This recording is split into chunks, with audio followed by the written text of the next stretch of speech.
एक just a minute, कोई कुछ स्मार्ट बोर्ड तो ले लूँगा बहुत जल्दी, टेंशन नहीं है, बस एक हैबिट आ जाए, है ना। तो ऑनलाइन के सिस्टम में सबसे पहले होता ना, गाड़ी लेने से पहले देखा पुराने पे सीख लो, इसीलिए हैबिट हो जाएगा, फिर दिक्कत नहीं होगा। ठीक है, चलो हम लोग वापस। अब देखो हम लोग ये पिछले लेक्चर में क्या पढ़े थे, एडजेक्टिव तक पढ़ चुके थे, याद कीजिए। एडजेक्टिव में नॉन पढ़े थे, नॉन से बाद प्रोनाउन पढ़े थे, प्रोनाउन के बाद पढ़े थे एडजेक्टिव। ठीक है, याद कीजिए। अब आते हैं हम लोग वर्ब टॉपिक पर पढ़ने पर। हम लोग सबका बेसिक पढ़ेंगे, पूरा पार्ट्स ऑफ स्पीच। ठीक है, लिखा हुआ पहला वर्ब। वर्ब मतलब it is a word which shows action, state, happening और position in a sentence, that word is called verb. देखो वर्ब किसको कहते हैं, वैसा शब्द, वो क्रिया किसको कहते हैं, वो वैसा शब्द जिससे ये पता चले कि अवस्था का पता चल रहा हो, या कुछ होता हुआ पता चले, या फिर हो सका अधिकार का पता चले, वही शब्द आपका क्या कहलाएगा, वर्ब कहलाएगा, क्रिया कहलाएगा। एग्जाम्पल में देखना, अच्छा एक्शन वर्ब या हैपनिंग वर्ब उसे कहते हैं जो कुछ करता हुआ दिखाई देगा। जैसे मैं लिख रहा हूँ तो लिखता हुआ दिखाई दूंगा, पढ़ा रहा हूँ तो पढ़ाई करता हुआ या पढ़ाता हुआ दिखाई दूंगा, या हो सकता है लिखूंगा, या हो सकता बातें करूँ तो दिखाई देगा। वैसा मतलब क्रिया जिससे आपको कुछ करता हुआ दिखाई दे, तो ऐसे सिचुएशन में सब्जेक्ट जो है उसे वो करता कहते हैं। कुछ करता हुआ दिखाई देगा तो उसको आप क्या कहोगे, हैपनिंग वर्ड। और हैपनिंग वर्ड मतलब हैपनिंग वर्ब कहते हैं। और इससे पता चलता है पोजीशन का भी और स्टेट का भी।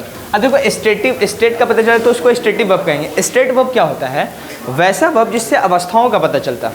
जैसे आप मालूम चला क्लास में है तो आप मेरे लिए स्टूडेंट हैं, लेकिन आप जब घर पे जाओगे तो आप किसी के लिए बेटा, किसी के लिए सन इन लॉ, किसी के लिए आप हस्बैंड, या ETC जो भी होगा हो सकता है। तो इसका मतलब पोजीशन चेंज करते ही रिलेशन में चेंजेस आएगा, तो वैसे आप वर्ब को स्टेटिव वर्ब कहोगे। जैसे एग्जांपल में लिखा हुआ है ही इज़ अ डॉक्टर। बताओ यही डॉक्टर अगर क्लिनिक में बैठा तो डॉक्टर है, लेकिन घर पे जाने के बाद वही डॉक्टर ये पोजीशन चेंज करने के बाद, प्लेस चेंज करने के बाद उसके रिलेशन में चेंजेस आ जाए तो उसको आप स्टेटिव वर्ब कहोगे। स्टेट दिखाता, अवस्था दिखाता है कि वह भी डॉक्टर है, लेकिन घर पे जाएगा तो किसी के लिए फादर, किसी के लिए ब्रदर, किसी के लिए हस्बैंड, किसी के लिए सन इन लॉ, ETC हो सकते हैं। तो इसको क्या कहेंगे, जिससे अवस्था का पता चले उसको स्टेटिव वर्ब कहेंगे। He is a doctor, you are a student, ये भी हो सकता है क्योंकि घर पे जाओगे तो चेंज हो जाएगा रिलेशन। यहाँ स्टूडेंट का है तो घर पे जाने के बाद ये रिलेशन चेंज हो जाते हैं। जैसे अब तीसरा है पोजीशन, यानी एक्शन वर्ब और हैपनिंग वर्ब लगभग सेम होते हैं, लेकिन जो स्टेट और पोजीशन होता है वो अलग अलग होता है। देखिए अब आते हैं हम लोग वापस पोजीशन के ऊपर। जैसे आई हैव अ कार, इसके अलावा वैसी चीज़ जहाँ पे आपका अधिकार चलता हो वैसा वर्ब को दिखाने के लिए आप क्या लगाते हो, पॉजेसिव वर्ड लगाते हैं। जैसे हैव, हैज़ और हैड होता है, उसको फ्यूचर में लेते हैं तो विल और शैल के बाद हैव लगाते हैं। ठीक है, तो अधिकार को दिखाने वाला वर्ड उसको आप पॉजेसिव वर्ब कहते हैं। यहाँ पे लिखा हुआ आई हैव अ कार। ठीक है, एग्जांपल। जैसे अब आते हैं, इतनी बातें क्लियर हो गई, ये बेसिक हम लोग पढ़ रहे हैं। वर्ब के भी कई सारे टाइप्स पढ़ेंगे कि transitive verb, intransitive verb, regular verb, irregular verb, ditransitive, monotransitive, ये सब एक्स्ट्रा में हम लोग पढ़ेंगे जब हम लोग वर्ब स्पेशल टॉपिक पढ़ेंगे तब। फिलहाल हम लोग बेसिक पार्ट्स ऑफ स्पीच पढ़ रहे हैं तो उसको ध्यान देते हुए आगे बढ़ेंगे। अब आते हैं एडवर्ब के ऊपर। तो एडवर्ब क्या होता है, देखिए, it is a word which adds more meaning in a verb और अदर पार्ट्स ऑफ स्पीच। इसका मतलब वैसा शब्द जो वर्ब में एक्स्ट्रा मीनिंग ऐड करता हो या अदर पार्ट्स ऑफ स्पीच में एक्स्ट्रा मीनिंग देता हो, तो उस वर्ड को ही आप क्या कहेंगे, एडवर्ब कहेंगे। जैसे लिखा हुआ है ही इज़ रनिंग वेल। अब बताओ वह दौड़ रहा है, इतना तो ठीक था, वह एक्शन वर्ड आ गया, लेकिन बताओ जैसे वेल लगा तो इसमें और मीनिंग ऐड कर दिया। वेल मतलब अच्छे से दौड़ रहा है। जैसे ही इज़ रनिंग स्लोली, मतलब स्लोली क्या है, वर्ब को क्वालिफाई कर रहा कि मतलब कैसे दौड़ रहा भाई, धीरे धीरे दौड़ रहा। तो जो वर्ब को क्वालिफाई करता है उस वर्ड को आप कहते हो एडवर्ब। ठीक है, यहाँ पे आओ, ही is a very good student. बताइए ये नॉन आया, नॉन से पहले एडजेक्टिव, नॉन को जो क्वालिफाई करता है एडजेक्टिव कहलाता है, और एडजेक्टिव को ही यानी अदर पार्ट्स ऑफ स्पीच को जो और क्वालिफाई करे उसको एडवर्ब कहेंगे। तो ये वेरी होगा एडवर्ब। यानी आप देखिए नॉन को तो क्वालिफाई करते हैं, वर्ब को क्वालिफाई करता है, साथ साथ अदर पार्ट्स ऑफ स्पीच को भी ये क्वालिफाई करने के लिए आते हैं। इन बातों का ध्यान रखना आपको। चलिए जैसे एग्जाम्पल, अब ये 3 एग्जाम्पल है। रनिंग स्लोली, बताओ जैसे मैं बोलूँ यू आर रनिंग फास्ट, है ना, हाँ, ही इज़ रीडिंग स्लोली। इस तरह से आप बताओ स्लोली, फास्ट, ये सब क्या हो गए, एग्जाम्पल किसके होंगे, एडवर्ब के होंगे। जो वर्ब को क्वालिफाई करता हो, वर्ब के ऐड मीनिंग करता हो, एक्स्ट्रा मीनिंग दिखाता हो, वर्ब के बारे में बताता हो, उस वर्ड को वो एडवर्ब कहेंगे। इतनी बातें क्लियर हो गया। स्लोली लिखा हुआ है। अब आओ प्रीपोजिशन क्या होता है। प्रीपोजिशन का मतलब है तो है ये एक ऐसे वर्ड है जो एक नॉन का दूसरे नॉन से या एक नॉन का दूसरे प्रोनाउन से, या हो सकता है प्रोनाउन का प्रोनाउन से, या हो सकता है प्रोनाउन का नॉन से रिलेशन को दिखाता है। यानी एक नॉन का दूसरे नॉन से क्या रिलेशन है, या एक प्रोनाउन का दूसरे प्रोनाउन से क्या एग्जाम्पल है, रिलेशन है, ये रिलेशन को दिखाने के लिए आता है, ये संबंध को दिखाने के लिए आता है। चलिए जैसे it is a word which shows, या it is a group of word भी कह सकते हो, क्योंकि आगे चल के हम लोग पढ़ेंगे कि प्रीपोजिशन 3 तरह का होगा। कॉम्प्लेक्स प्रीपोजिशन होगा, सिंगल प्रीपोजिशन होगा, डबल प्रीपोजिशन होगा, सबका यूज़ भी सेपरेशन में पढ़ेंगे जब प्रीपोजिशन टॉपिक में आएगा तब। अभी हम लोग बेसिक पार्ट्स ऑफ स्पीच पढ़ रहे हैं, तो प्रीपोजिशन को देखेंगे। It is a word which shows relation between non and pronoun, या नॉन एंड अदर नॉन, या फिर ऐसा कर सकते हो नॉन एंड प्रोनाउन, या प्रोनाउन एंड अदर नॉन, या हो सकता है प्रोनाउन का अदर प्रोनाउन से कह सकते हैं कि रिलेशन को दिखाता है। स्पेशल ये रिलेशन को दिखाने के लिए आता है जैसे, और ये हमेशा नॉन या नॉन से पहले ही यूज़ किए जाते हैं। हम लोग जब प्रीपोजिशन का प्लेस पढ़ते हैं तो उसमें कभी कभी आता है कि वर्ड के यानी सेंटेंस के एंड में भी प्रीपोजिशन को डालते हैं। तो कैसे कैटेगरी में डालेंगे हम लोग, जब प्रीपोजिशन का पूरा टॉपिक पढ़ेंगे तब उसको बताया जाएगा। फिलहाल इतने ही समझना है कि ये नॉन से पहले आके एक नॉन का दूसरे नॉन से रिलेशन को दिखाता है। जैसे मैं एग्जांपल में यहाँ पे लिखा हूँ, देखो she is in her room, बताओ ये नॉन है और ये प्रोनाउन है। ये नॉन का प्रोनाउन से रिलेशन कैसा होगा, she is in her room, वह अपने कमरे में है। अगर ये प्रीपोजिशन ना होता शी इज़ हर रूम हो जाता, जबकि गलत मीनिंग निकलता, वह कोई पर्सन रूम थोड़ी हो सकता। तो ऐसी सिचुएशन में प्रीपोजिशन का आना जरूरी था। ये रिलेशन दिखाता वो कहाँ है, वो कमरे में है अपने। क्लियर है। देखो इसी तरह रानी ये नॉन है और ऑन क्या है, प्रीपोजिशन होगा। प्रीपोजिशन बताओ शो रिलेशन कर रहा है। द टेबल, टेबल भी एक नॉन है और ये रानी भी नॉन है। रानी का यानी टेबल से क्या संबंध है, तो रानी टेबल के ऊपर है। इसको प्रीपोजिशन को दिखाने के लिए आप क्या लगाते हो, ये रिलेशन को शो करने के लिए प्रीपोजिशन दिखाते हैं। जैसे नॉन का दूसरे नॉन से या नॉन का दूसरे प्रोनाउन से। जैसे एग्जांपल नंबर 1 में देखा, प्रोनाउन का नॉन से आपने रिलेशन दिखाया है कि आप रिलेशन मतलब अपने रूम में हैं, या हो सकता है नेगेटिव सेंटेंस हो सकता था। जैसे Rani is on the table, Rani table पे है, तो रानी का जो आपका रिलेशन है टेबल से वो क्या है, टेबल के ऊपर। अगर यहाँ पे ऑन की जगह पर अंडर भी डाल दे तो भी सेंटेंस सही होता, लेकिन रिलेशन चेंज होता टेबल और रानी का। यहाँ पे चेंज क्या होता, वह रानी टेबल के अंदर में ऐसा आ जाता, लेकिन रिलेशन ही दिखाता और कुछ प्रीपोजिशन दिखाता है। यहाँ पे नहीं है, नॉन का दूसरे नॉन से, नॉन का प्रोनाउन से, प्रोनाउन का नॉन से, या प्रोनाउन का प्रोनाउन से दिखाता है। ठीक है ना। और ये हमेशा नॉन से पहले ही यूज़ किया जाता है, लेकिन हम लोग फंक्शनल में पढ़ेंगे प्रीपोजिशन का कि एंड में भी सेंटेंस की यूज़ किया जाता है प्रीपोजिशन का, उससे मीनिंग चेंज हो जाता है। उस टाइम में हम लोग पढ़ाएंगे। फिलहाल इतनी बेसिक में पढ़ने की जरूरत नहीं है। फिलहाल हम लोग बस एक वाइवा दे देते हैं कि क्या क्या है। आगे आओ, कंजंक्शन क्या होता है। कंजंक्शन को कहते हैं कनेक्टर। कनेक्टर मतलब जोड़ने वाला वर्ड, यानी जो शब्दों को जोड़ दे, जो फ्रेज को जोड़ दे, जो सेंटेंस को जोड़ दे, उसी वर्ड को ही आप कंजंक्शन कहते हो। इसीलिए इसका डिफिनेशन क्या होगा, it is a word which adds to words, phrases and sentences, that word is called, आपको कहोगे कंजंक्शन। कंजंक्शन मतलब कनेक्टर, जो शब्दों को, फ्रेज को, सेंटेंसेस को जोड़ता हो। और आगे चल के हम लोग कॉम्बिनेशन चैप्टर में पढ़ेंगे कि देखोगे कंजंक्शन के टाइप्स पढ़ेंगे, जो है ना ये सब के टाइप चलेगा वो उस टाइम में कॉम्बिनेशन चैप्टर में। फिलहाल देखिए एग्जांपल में एंड, और, नॉट, बट, etc है। जैसे ही इज़ गोइंग, वह जा रहा है, बट आई एम कमिंग, तो ये दोनों सेंटेंस को जोड़ने के लिए बट लगाए कि उसको क्या कहोगे, कंजंक्शन कहेंगे, पार्ट्स ऑफ स्पीच का। ठीक है, इतनी बातें क्लियर है। चलो वीडियो में आ रहा है ना पूरा, ठीक है, नहीं आ रहा है और दूर, ठीक है अभी, अच्छा नीचे का नहीं आ रहा, कट जा रहा पूरा, just wait I will see. चलिए अभी ठीक हो गया है ना। अगर आपको वही है, अगर रिकॉर्ड हो जाए, क्वालिटी नहीं है तो थोड़ा क्वालिटी बढ़ा के देख लीजिएगा, ठीक है। अगर स्लो लगे तो वहाँ पे ऑप्शन है प्लेलिस्ट में फास्ट देखने का, आप देख लेना वहाँ।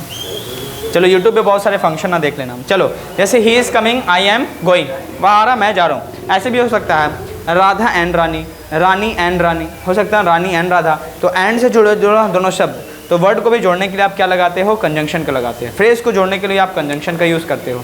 इस तरह कंजंक्शन इज़ अ कनेक्टर, वो सीधे सीधा कनेक्ट करता है दो वर्ड को, दो फ्रेज को, या फिर सेंटेंस को, ठीक है ना, या दो से ज़्यादा भी हो सकते हैं, तो भी आप इसको यूज़ करोगे कनेक्टर की तरह, यानी जोड़ने के लिए, एडिट करने के लिए। अब इतनी बातें अगर हो गई है कंजंक्शन की तरह, तो हम लोग स्टेप नंबर लास्ट में आएंगे, जिसका नाम क्या है, जिसका नाम है इंटरजेक्शन। क्या नाम है, इंटरजेक्शन, ठीक है।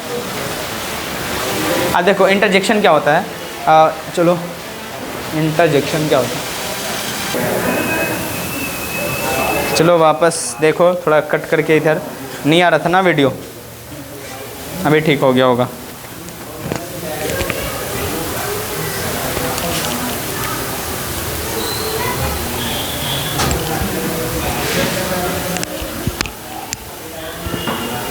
अब देखो लास्ट स्टेप पढ़ेंगे। लास्ट स्टेप में देखो क्या है लिखा हुआ है, इंटरजेक्शन। इंटरजेक्शन क्या होता है देखो, it is a word which shows pleasure, emotion या फीलिंग्स या सॉरो या सरप्राइज। वैसा शब्द जिससे इमोशन का पता चले, प्लेजर का पता चले, फीलिंग्स का पता चले या सॉरो या सरप्राइज का पता चले, उस शब्द को आप कहेंगे इंटरजेक्शन। और ये हमेशा एक्सक्लेमेटरी मार्क्स अपने एंड में लेके आते हैं और एक्सक्लेमेटरी सेंटेंस के साथ यूज़ किया जाता है। जैसे लिखा हुआ वाह you have a great work, मतलब वाह आपके पास कितना अच्छा काम, ऐसा बोलते कि नहीं बोलते। हुर्रा, हुर्रा मतलब देखो वाह वहाँ पे मतलब यूज़ किया जाता है जहाँ पे दोनों को प्लेजर मिले, स्पीकर प्लस लिसनर दोनों के लिए आता है, ठीक है ना। वो आप कहोगे यानी सुनने वाला भी अच्छा महसूस करे और कहने वाला भी अच्छा महसूस करे, तब आप क्या लगाते हैं, वाव लगाते हैं। जैसे ही हुर्रा, हुर्रा उसके लिए आता है जहाँ पे मालूम चला एक पर्सन को खुशी मिलता हो, दूसरे को गम दिलाना हो, तो ऐसे सिचुएशन में हुर्रा हुर्रे का प्रयोग करते हैं। जैसे मैच जीतने के बाद, इलेक्शन जीतने के बाद होता है, एक पार्टी अगर हार जाता है और दूसरा पार्टी जीतता है तो जीतने वाला पार्टी हुर्रा हुर्रे कहता है ताकि जो हारा हो उसको दर्द फीलिंग दिलाए। तो हुर्रा हुर्रे वहाँ पे आता है जहाँ पे आपको मतलब किसी को दुख देना हो और अपना मज़ा लेने के लिए हो, तो ऐसे सिचुएशन में हुर्रा हुर्रे लगाते हैं। Hurrah I have won the match, है ना। अलास वहाँ पे आता है जहाँ पे किसी के गम का बोध हो। गम का मतलब समझते हैं आप, गम किसी तरह का भी हो सकता है, किसी को छोड़ने का, किसी के आने का हो सकता है। तो ऐसी सिचुएशन जो अलास होता है, या किसी के जाने का, तो ऐसे सिचुएशन में अलास लगाते हैं। Alas my cat is dead, ये था कंजंक्शन। आह ओह के लिए भी या ऊह, ये सब भी आप क्या लगाते हैं, कंजंक्शन इंटरजेक्शन में यूज़ किए जाते हैं, ठीक है ना। चलो अब ये बातें तो ठीक ठाक है, अब वापस हम लोग दुनिया में आते हैं। ये है आर्टिकल का दुनिया। आर्टिकल पढ़ने के लिए आपको बेसिक नॉन पढ़ाए थे, याद कीजिए कि there are 5 types of noun according to old grammar, and हम लोग मॉडर्न ग्रामर फिर पढ़े थे, there are 3 types of noun पढ़े थे, याद कीजिए। अगर नॉन क्लियर नहीं है तो आपका आर्टिकल थोड़ा पढ़ना मुश्किल आएगा। फिर भी अगर फर्स्ट क्लास नहीं देखा तो फर्स्ट क्लास जाके देखिएगा तो दिक्कत नहीं होगा। चलो हम लोग वापस आते हैं आर्टिकल्स को। देखो आर्टिकल से चैप्टर आया कहाँ से, हमने पहले आपको बताया था कि पूरा पार्ट्स ऑफ स्पीच अगर पढ़ लेंगे तो कभी दिक्कत नहीं होगा कोई भी चीज़ को पढ़ने के लिए, वहीं से सब आते हैं, ठीक है। जैसे ये जो चैप्टर आपका आया आर्टिकल्स, ये आया कहाँ से, एडजेक्टिव टाइप से। जैसे यह विशेषण का हिस्सा होता है, it is a part of adjective. बताओ आर्टिकल क्या है, तो पहला स्टेप में लिखना article is a part of adjective, ठीक है। दूसरा, यह आधुनिक व्याकरण में निर्धारक कहा जाता है, it is called determiners in a modern grammar. तीसरा पॉइंट, ए और एंड द को आर्टिकल्स कहा जाता है। आर्टिकल कहते तो ए और एंड द को क्या कहते हैं, आर्टिकल कहते हैं। A and the are called articles. जैसे 4th नंबर, अगर वाक्य में संज्ञा का प्रयोग नहीं हो तो कभी भी आर्टिकल का प्रयोग नहीं किया जा सकता। जैसे if noun is not use in a sentence, articles are never used in that sentence. मतलब कभी भी जब सेंटेंस में नॉन का जिक्र ना हुआ हो तो आप कभी भी आर्टिकल को नहीं लगाएंगे। मैंने 2 क्वेश्चन इस पे दे रखा है। पहला question, he is fill in the blanks honest. Honest parts of speech के अकॉर्डिंग ये एडजेक्टिव है। इसके बाद कभी नॉन लो लिखा हुआ नहीं है, और नॉन जब भी नहीं आया हो तब आप आर्टिकल को छुएंगे नहीं, देखेंगे तक नहीं, कहेंगे नो आर्टिकल। बताइए ये मत लगाना कि साउंड के अकॉर्डिंग वोवेल साउंड है या कॉन्सोनेंट साउंड को पढ़ के ए या एन लगाने लगे। पहले देखना, इसके बाद अगर नॉन आया है तब आप लगाओगे आर्टिकल, नहीं आया है तो आप नहीं लगाएंगे। एडजेक्टिव के लिए कभी भी आर्टिकल का यूज़ नहीं कर सकते। He is fill in the blanks honest है तो ऐसी सिचुएशन में एंड का यूज़ ना करके नन ऑफ दिस लगाओगे। अगर ऑनेस्ट के बाद कोई नॉन होता है, जैसे दूसरा क्वेश्चन में मैंने लिखा है he is fill in the blanks honest boy, तो बताइए सिंगुलर काउंटेबल नॉन के लिए इंडिफिनिट आर्टिकल का यूज़ किया जाता है, इसीलिए नॉन आया है तो आर्टिकल के बारे में सोचेंगे। आगे चल के पढ़ेंगे हम लोग कि कौन कौन सा आर्टिकल कब कब लगाते हैं, ये पूरा यूज़ पढ़ेंगे उसका। फिलहाल इसमें देखो ऑनेस्ट के बाद आप बॉय लिखे होता है, ऐसी सिचुएशन में ऑप्शन बिल्कुल सेम लिखेंगे, एन, ए और द, दूसरा क्वेश्चन का भी। तो ऐसी सिचुएशन में दूसरा का जो ऑप्शन सही होगा वो एन होगा। क्लियर है। जबकि पहला क्वेश्चन का सेम ऑप्शन दें तो इसमें नन ऑफ दीज होगा, डी ऑप्शन। ये बात है, ठीक है, क्लियर है। चलो अब हेडिंग डालना है ये कि नॉन के टाइप्स क्या होते हैं, ठीक है। तो नॉन के जो टाइप्स हैं, there are 2 types of noun लिखेगा। डिफिनिट आर्टिकल में सॉरी नॉन कहाँ, आर्टिकल बता रहे थे, आर्टिकल को 2 टाइप्स में बताएंगे। Article, there are 2 types of article. पहले लिखेंगे डेफिनेट आर्टिकल, दूसरा लिखना इनडेफिनेट आर्टिकल, ठीक है ना। और आगे लेक्चर से हम पढ़ेंगे यूज ऑफ इनडेफिनेट आर्टिकल, ए और एन का यूज़ पढ़ेंगे नेक्स्ट लेक्चर से। इतने हेडिंग डाल के छोड़ देना। फिर हम लोग उसी के बीच हम लोग प्लेस ऑफ आर्टिकल पढ़ेंगे कि आर्टिकल का यूज़ कहाँ पे और कैसे कैसे करते हैं सेंटेंस में, ठीक है। We will meet you in the next class. चलो।